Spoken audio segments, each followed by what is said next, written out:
जैसे ही सेब कटा तो उसने देखा कि इसके अंदर एक नन्ही सी बच्ची बैठी थी। वो बाबा के साथ जंगल जाती और लकड़ियां चुनती, माँ के साथ खाना पकाती और घर संभालती। इंसानों की सादा जिंदगी में उसे एक नया सुकून मिलने लगा। हालांकि अपने घर की याद दिल को चुभती रहती थी।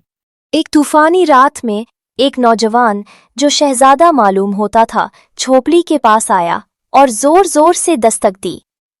वो बार बार दरवाजा बजा रहा था। लकड़हारे ने दरवाजा खोलकर उसे अंदर बुला लिया। उसने कहा, चचा, मेरा घोड़ा रास्ता भूल गया था, क्या मुझे आज रात यहाँ पनाह मिल सकती है?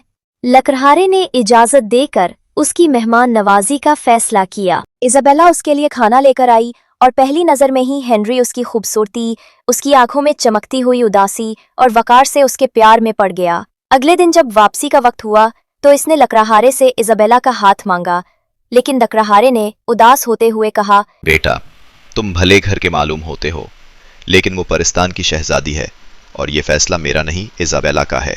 हेनरी का चेहरा रोशन हो गया। उसने इजाबेला से कहा, मैं परिस्तान के रास्ते से वाकिफ हूँ।